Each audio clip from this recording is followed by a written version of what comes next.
I'm gonna talk to my friend Kavaski, who I met because of VFriends. You just saw me online. You That's just it. saw me on Twitter. Yeah. And you knew from the photos what block I was on. Yeah, pretty much. I did a little investigating. But Yeah. Okay. Just like on Instagram and stuff, like. Nah, this is straight Twitter, bro. Okay. All right. That's crazy though, because like we're in East Texas. Yeah. Nobody knows about NFTs here. Right. No, I mean, very few people know about crypto here. Yeah. You know what I mean? I mean, you'll meet some people. I'm sure. You know, at the restaurant, you met some people that know about crypto. I mean, I think it was probably 2019. Somebody tried to sell me some Bitcoin, and I was like, I don't even know what that is. And now I look like an idiot, you know, because it was a lot cheaper in 2019 than it is now. Okay, I understand that perspective. But Yeah, right. Yeah. But I'm not worried about it because I didn't know what it was. Yeah. It's like somebody saying, I want to sell you some shrimp. I don't need anything. I'm good. You know what I'm saying? Like, I mean, if you don't know, you don't know. How long have you been following Gary? I've been following Gary since at least 2017, end of 2016, 2017. Okay, what platform did you see him on? Twitter? Okay, so I ended up following Gary straight through YouTube alone. Okay. It was his it was the way he would get up on the stage or go into random places or talk about stupid things that made sense. That just made me want to just be like this dude is doing a lot of what I'm doing is just going out and doing something. Yeah. And just letting people that you don't have to be doing incredible things to do something and wake people up. You can just go out and be yourself and people gonna get active with it. Cause at any moment. That's why when he did like garage selling and stuff like that, and I started saying, like, okay, maybe I need to hone into going from the garage sales to the eBay. Like that ain't my gift. Right. That's his type of gift. Like he really finds a lot of joy in it. Right. But when I would see him doing that type of stuff, I realized like, man, you got to go out and just be yourself. Right. I'm a big thrifter, man. Yeah. I do thrift, and everything I got on right now is from a thrift store, except for this from Walmart. Yeah. Walmart, you know, they trying to be like JCPenney. Right. Well, JCPenney's around here closing down. Walmart's opening up. They closed them down. But okay, so when did you graduate high school? I graduated high school in 2012. Okay, so 2012 you graduated high school, and then you went to college? I went to college. Where'd you go to college? In Kansas. Okay. Middle of nowhere. How was that? Because I never been to college. You went to Kansas. Yeah. That school has like a lot of school spirit, school pride. Like if now you he watch said, sports. okay, before he jumped right in there, he's thinking the big ones off top. They got smaller ones. Yeah, they do. We got K-State, KU, Wichita State. Okay. I was D2. I went to Emporia State University. Okay. Which is one of the larger Division II MIAA schools. Okay. Very known for the football program. Okay. And for what teaching. City? Emporia, Kansas. Emporia, Kansas. See, I ain't never heard of that. They're known for being a retirement city and creating Veterans Day, which had a whole different name when they came up with it. Okay. All yeah, right. so we in the Midwest. So you were there 4 years, 5 years? I was there 4.5 to 5. Okay. And I took a couple master's courses to get that, but I didn't really want to continue to pay on the way through. Okay. I want to get out and get in. I want to become a workforce hero. Yeah, I got you. So what was your main focus? Like, what was your favorite class, or what'd you get a degree in? I want to be an FBI agent from the jump. Okay. Like it's a big dream, but I was thinking super realistic. Like I could work my way into becoming an agent. I know you need to figure out why you want to do this. You need to really know how to study and identify different things and work with people. So I was like, man, if I want to pick something for real, other than football, I need to really hone into what my heart is telling me. Right. And I took a couple courses in police, like in law enforcement, criminal justice. And I realized like it was too basic for me. Like I'm a big thinker, and I realized I'm not trying to do the most, but it's just so basic and by the book that I couldn't do it. Okay. Now hold on. Most people don't know you're from here, right? I was born and raised in Lufkin, Texas. Okay. Till I was about 9. Okay. Yeah. So I was born in Fort Worth, but then my parents moved us to Lufkin. Yeah. Most people don't know Lufkin is. You know that show they put out? I mean, Friday Night Lights. Yeah. People don't understand, like, Lufkin, Texas is high school football. They missed that part, and that's let me get back right into that. Just what you're saying. My heart and passion was football, right? Yeah. Everywhere I went, I told people I'm from Lufkin, Texas. I play football. Right. If you ready to race, you ready to do anything, I'm with it. Right. Everywhere I go, I'm telling people Lufkin is the place. Like everywhere I go, in Emporia, Kansas, Jacksonville, Texas, Mesquite, Texas, Dallas, everybody know I'm from Lufkin. Yeah. Because that's what we is. We really play football. And we really go hard. So football, and then very big in my life. Yeah, and then criminal justice or something. And so, speaking on criminal justice, from criminal justice, I took a sociology course. Okay. I didn't know that I had no idea that was a sociology, multiculturalism, psychology. I didn't know that all these things were even different to the fact that they would even exist. Right, yeah. Which these courses gave me a kind of a detective-like background, but it was even deeper. What I was searching for was even deeper. I really wanted to help the individual person. Yeah. Okay. Not just get into the situation, say, okay, this is what's happening, let somebody else come in. I wanted to be the guy that really gets involved with it, not in a counseling form. So I ended up getting a psychology degree. Interesting. So you ended up getting a degree in psychology. Uh-huh. You finished college, and you moved back home? I finished college, moving to my own place for quite a while, for about a year and a half. Okay. And as I'm living by myself, I'm working my way through my master's courses. Okay. And I'm writing these books at the same time. Well, this book particularly. Okay.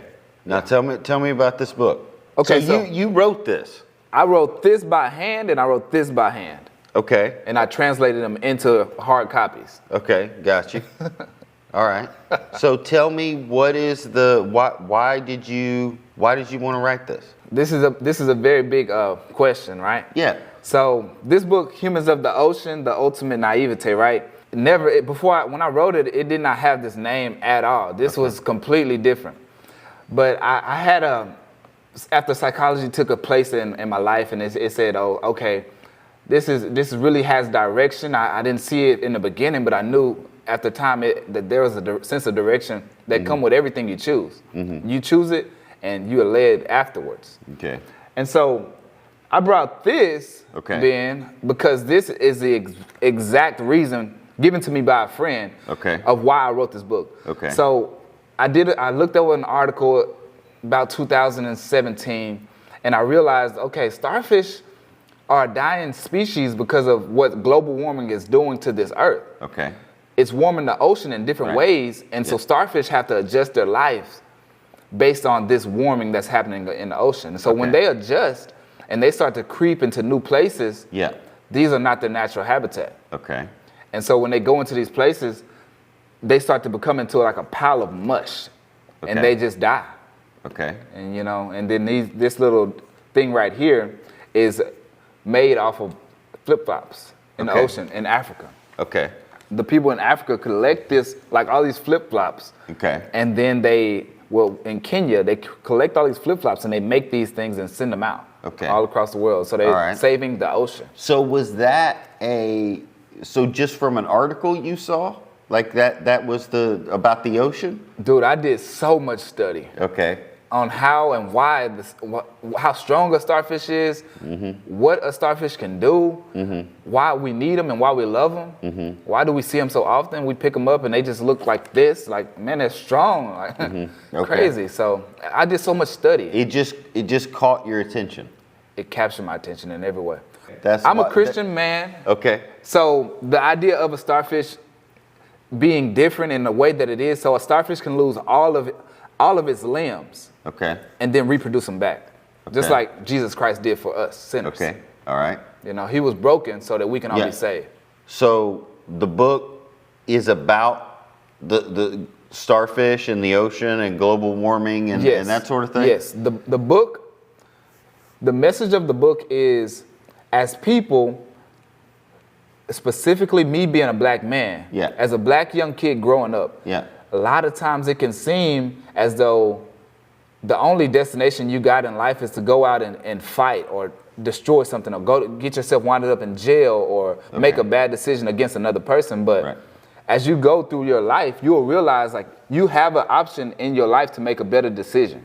Okay. Not only can you make a better decision, but you can choose the friends you make. You can choose to accept wise words from those around you. And that's what this book is about. Me telling a story of a little 12 or 13-year-old kid in the image of a starfish. Okay. So I use a starfish example to make it fun, but I put the mind state of a kid telling the story of him growing up, experiencing a transition, and now he's making friends in a place that I describe in this book called The Land of Diamonds. Okay. And so it's an underwater beautiful thing that they see as normal, but we would see as fantastic as humans. Okay.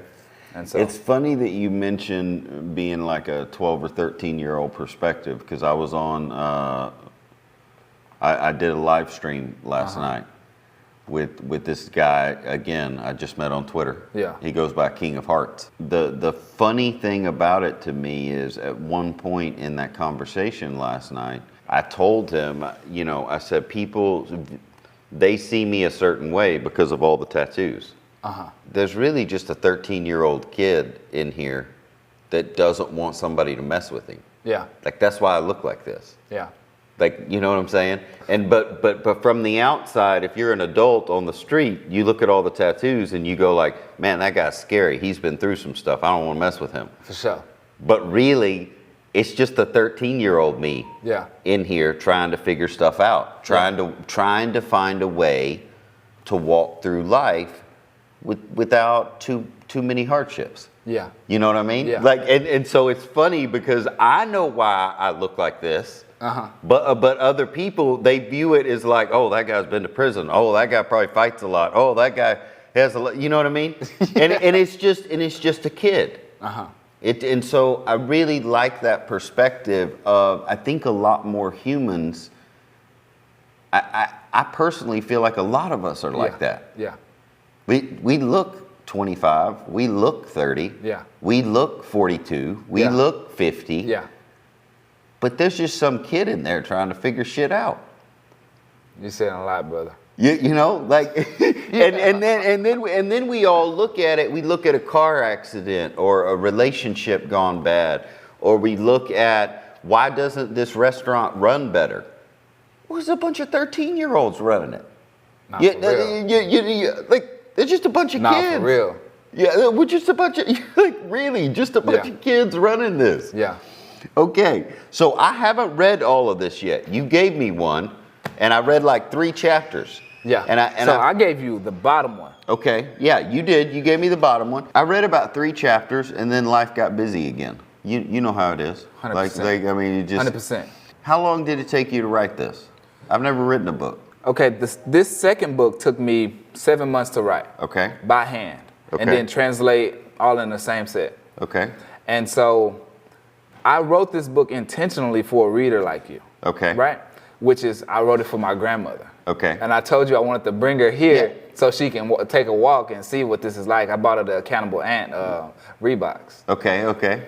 I wrote this for the reader who doesn't have time but really wants to make time, you know? Okay. This is my first introduction to magazines. Okay. And positive psychology. Okay. And so for you to read just one article, that's perfect. Mm-hmm. You don't need to read this whole book at once because it's like you're just reading it like it's some novel. It's not a novel. Mm-hmm. Each piece in it is 100% different. So the chapters are laid out more. I noticed that because I did one and then I came back a couple days later and read another chapter and came back a couple days later, read another chapter. It's kind of laid out that way. And did you get a publisher? Did you self-publish? How did I'm a self-publisher through Amazon. Okay. So I did a lot of interviews back in Dallas and stuff to make this happen. Book used to look a lot different, and after talking to so many people, I self-published over 15 different times in order to get this book to the point where it's at right now, to where it's just like I'm selling it just like that. And are you just selling individual copies to people when you meet them, when you see them? What are you doing? So I purchase copies for myself to sell to people that I meet individually. I'm not only a seller, because my calling is not to be a salesman. My calling is to just do the work and let the sales come in however way they shall. Okay. And I'm super positive about just letting people, learn about who I am.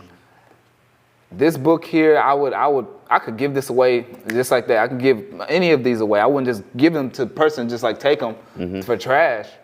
But when I see a person who has a inkling of any type of growth or positivity, or seeing, if you see that person as an inspiration, or that person, or me, even me, maybe me. Yeah. I want to expand. I think this book can help any learner because I got it from nothing. Is the best way, if somebody watches this and wants to get a copy of this book and read it? Yeah. DM you on Twitter? What's the best way to go across? The best way for people to purchase this book would be to maybe contact you and let you know. Okay. If they're watching this, contact you and say, hey, I thought that was cool. Okay. So comment, or they can comment on video. They can send me a DM. I think that'd be the best. And is it still on Amazon right now or no? It's 100% on Amazon. Okay. $21. Okay. All right. That's rad, dude. You know how cool that is? I want to say I'm proud of you. Thank you, brother. This is incredible. That I keep getting this smile that just lights up my face because you've accomplished so much already. Yeah. This is wild. I know it may not feel like that to you. Yeah. But when I look at it, I'm going, man, I'm nowhere close to this guy. Thank you, bro. Literally. We matching energy then. It's good. So get a copy of the book and we'll catch you next time.